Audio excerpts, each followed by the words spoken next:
গর্ভবতী নারী যারা তাদেরকে খেজুর দিবেন, এরা খায় তেঁতুল, পরে মেধা নষ্ট হয় বাচ্চার। হ্যাঁ, তোমরা ইফতার একটু তাড়াতাড়ি করবা আর সাহারি একটু দেরি করে করবা। যারা সাহারি খায় তাদের উপর আল্লাহ রহমত নাজিল করেন। এটা উত্তম খাদ্য। এমনিও প্রতিদিন সকালবেলা 7টা খেজুর খাওয়ার চেষ্টা করবেন। এমনি নর্মালি প্রতিদিন 7টা খেজুর খাবেন সকালে, যদি পারেন আজোয়া খেজুর 7টা খাবেন সকালে।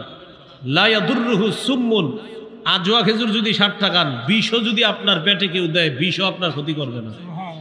আবার আপনি খায়েন না বিষ, মানে এটা একটা গুরুত্ব বুঝাইলো হাদিসের মধ্যে। আপনি খেজুর 7টা খায়া আবার বিষ খায়েন না। তো বলছিলাম নিয়মিত খেজুর খাবেন। খেজুর, মধু, কালিজিরা এগুলা ঘরে রাখবেন সব সময়। খেজুর, মধু, কালিজিরা এগুলো ঐতিহ্য।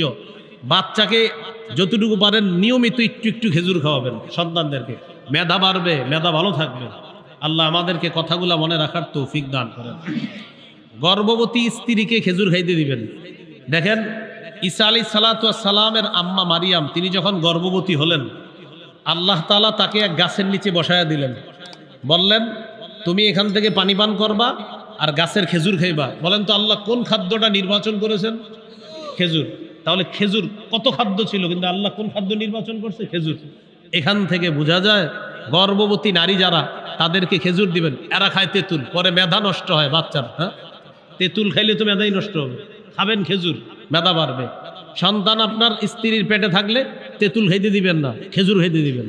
আল্লাহ কথাগুলো গুরুত্ব সহকারে মনে রাখার তৌফিক দান করেন। তাহলে আসেন মূল আলোচনায় চলে আসি। সাহারিতে কি খাবো আমরা? সব খাবারের পাশাপাশি খেজুর খাবো। খাবো তো ইনশাআল্লাহ? আল্লাহ তৌফিক দান করেন। সাহারি খাবেন। কেউ নিজের পালোয়ানগিরি সাজাইতে চায় না যে আপনি আগামীকাল বলবেন আমি না খায়া রোজা রাখছি। এরকম দরকার নেই, আপনি খাইয়েই রোজা রাখেন। আমাদের নবী সাহারি খেয়ে রোজা রাখতেন, আপনিও খায়া রাখেন। সহিহ বুখারীর বর্ণনা 1921 নম্বর হাদিস। এই হাদিসের বর্ণনাকারী যায়েদ ইবনে সাবিত রাদিয়াল্লাহু তাআলা তিনি বলেন, তাসাহহারনা মা রাসূলিল্লাহি সাল্লাল্লাহু আলাইহি ওয়াসাল্লাম, আমরা রাসূলুল্লাহ সাল্লাল্লাহু আলাইহি সাল্লামের সাথে সাহরি খেয়েছি। আমরা রাসূলুল্লাহ সাল্লাল্লাহু আলাইহি সাল্লামের সাথে সাহরি খেয়েছি। সহিহ বুখারীর 1923 নম্বর হাদিস, 1923। এই হাদিসের মধ্যে আছে, قال رسول الله صلى الله عليه وسلم تسحروا فإن في السحور بركة। নবীজি বলেন তোমরা সাহরি খাও, সাহরির মধ্যে বরকত আছে। অন্য বর্ণনায় নবীজি বলেন, হালুম্মু ইলাল গাদাইল মুবারাক, আসো তোমরা বরকতপূর্ণ খাদ্যের দিকে আসো। সাহারিকে নবী বরকতপূর্ণ খাদ্য বললেন। নবীজি বললেন, আসো তোমরা বরকতপূর্ণ খাদ্য, এটাতে অংশগ্রহণ করার জন্য তোমরা আসো। এই জন্য আমরা সাহারি খাবো। সাহারি একটু বিলম্বে খাওয়া, আর ইফতার প্রথম সময়ে খাওয়া, তাড়াতাড়ি। আজ্জিলুল ইফতার ওয়া আখিরুস সাহুরা, তোমরা ইফতার একটু তাড়াতাড়ি করবা আর সাহারি একটু দেরি করে করবা, যেন শারীরিক শক্তিটা ভালো থাকে। হাদিসে আসছে, ইন্নাল্লাহা ওয়া মালাইকাতাহু ইউসাল্লুনা আলাল মুতাসাহহিরিন,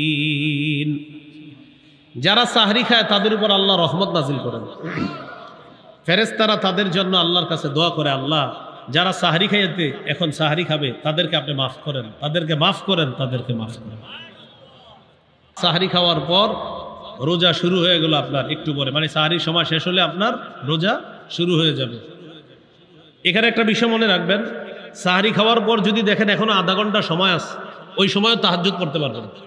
সাহরি খাওয়ার পরে দেখছেন কয় ঘন্টা আছে? আধা ঘন্টা বা 20 মিনিট বা 10 মিনিট আছে, তো 10 মিনিট থাকলেও অন্তত 4 রাকাত বা 2 রাকাত পড়তে পারেন। 20 মিনিট থাকলে আশা করি ইনশাল্লাহ আপনি 4-6 রাকাত পড়তে পারবেন। আর 30 মিনিট থাকলে আশা করি 8 রাকাত পড়তে পারবেন। আর যদি আরো একটু বেশি সময় চান, আপনি আলাম তারা থেকে যদি নাস পর্যন্ত সূরাগুলা এগুলা দিয়ে পড়লে আপনার ওই 30 মিনিটে মোটামুটি 4 রাকাত, 6 রাকাত, 8 রাকাত পড়া যাবে ইনশাআল্লাহ। আর যদি মনে করেন না আমি নামাজ একটু লম্বা করব, ইয়াসিন পড়বো, মুলক পড়বো, তাহলে 2 রাকাত 4 রাকাত আপনি পড়তে পারেন। তাহলে কি শিখলাম? তাহাজ্জুদের সম্পর্ক সাহারি খাওয়ার সাথে না, সময়ের সাথে। সময় যতক্ষণ আছে তাহাজ্জুদ পড়া যাবে, কারণ আপনি আগেও খাইতে পারেন, পরেও খাইতে পারেন, সেটা আপনার ইচ্ছা। আল্লাহ আমাদেরকে কথাগুলা গুরুত্ব সহকারে বুঝে মনে রেখে আমল করার তৌফিক দান করেন। রোজা শুরু হয়ে গেল আপনার। বুখারীর বর্ণনা 1901 নম্বর হাদিস 1901 قال رسول الله صلى الله عليه وسلم من صام رمضان إيمانا واحتسابا غفر له ما تقدم من ذنبه। কোন ব্যক্তি যদি ঈমানের সাথে সওয়াবের আশায় একটি রোজা রাখলো, মনে করেন ঈমানের সাথে সওয়াবের আশায় রোজা রাখলো দিনের বেলা, তার আগের গুনাহগুলো মাফ করে দেওয়া হবে। তিরমিজির 614 নম্বর হাদিস قال رسول الله صلى الله عليه وسلم الصوم جنة حصينة। রোজা হলো জাহান্নাম থেকে বাঁচার জন্য মজবুত ঢাল, মজবুত ঢাল। জাহান্নাম থেকে বাঁচার জন্য মজবুত ঢাল হলো রোজা। মনে থাকবেন ইনশাআল্লাহ।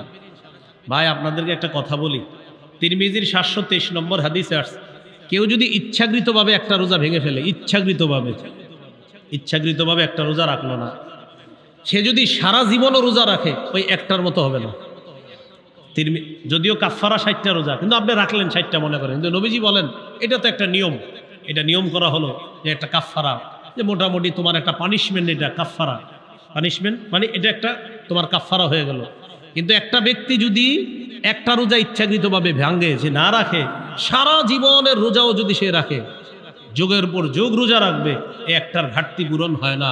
যদিও 60টা কাফারা আছে, কিন্তু কি একটার ঘাটতি পূরণ হওয়া সম্ভব না।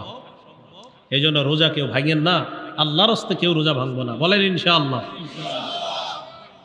দান করা, সহিহ বুখারীর 6 নম্বর হাদিসের বর্ণনা, কানা রাসূলুল্লাহি সাল্লাল্লাহু আলাইহি ওয়াসাল্লাম আজওয়াদান নাস ওয়া কানা আজওয়াদা মা ইয়াকুনু ফি রমাদান হিনা ইয়ালকাহু জিবরিল।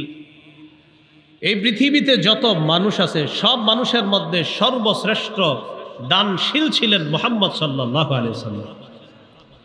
রমজান মাসে নবীজির দান করাটা আরো বেড়ে যেত, এজন্য আমরা দান করব। সূরা মুনাফিকুনের 10 নম্বর আয়াতে আল্লাহ বলেন, ওয়া আনফিকু মিম্মা রাযাকনাকুম মিন ক্বাবলি আইয়াতিয়া আহাদাকুমুল মাউত। আল্লাহ তাআলা বলেন, তোমাদের কারো কাছে মৃত্যু আসার আগেই তোমরা আমার দেওয়া রিজিক থেকে খরচ করো। তোমাদের কাছে মৃত্যু আসার আগে আমার দেয়া রিজিক থেকে তোমরা খরচ করো, দান করো। তাহলে রমজান মাসে ইনশাআল্লাহ দান করব, বলেন ইনশাআল্লাহ। এগুলো 8 নাম্বার। বলেন ফরজ তো ছাড়ার প্রশ্নই আসে না, নফল ইবাদত বাড়িয়ে দিব।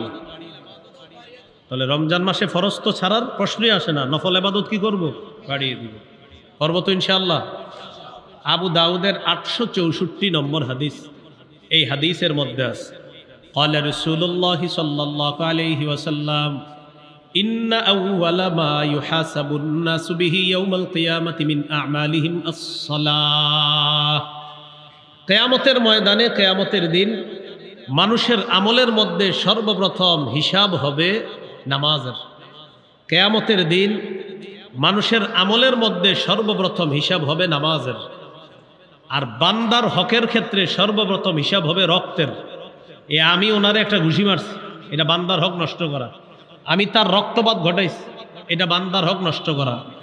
আল্লাহর হকের ক্ষেত্রে সর্বপ্রথম হিসাব হবে নামাজের, আর বান্দার হকের ক্ষেত্রে সর্বপ্রথম হিসাব হবে রক্তের।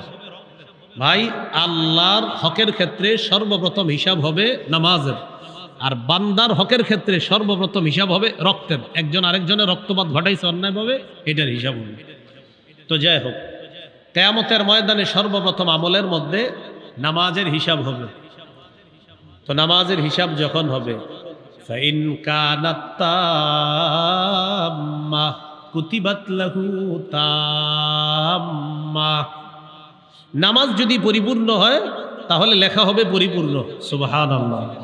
নামাজ যদি পরিপূর্ণ হয় লেখাও হবে পরিপূর্ণ। ওয়া ইন কানা ইনতাকাসা মিনহা শাইআ। ফরজের মধ্যে যদি কিছু ঘাটতি হয়ে যায়, কিছু ত্রুটি হয়ে যায়, ফরজের মধ্যে কিছু ঘাটতি হয়ে যায়, ফরজ নামাজের মধ্যে আমাদের দ্বারা অসতর্কতা বশত কিছু অলসতা যদি হয়ে যায়, এই ফরজের ঘাটতি যদি হয়ে যায়, ইয়াকুলু রব্বুনা তাবারাকা ওয়া তাআলা লিমালাইকাতিহি, আল্লাহ তাআলা ফেরেশতাদেরকে বলবেন উনজুরু ফি সলাতি আবদি।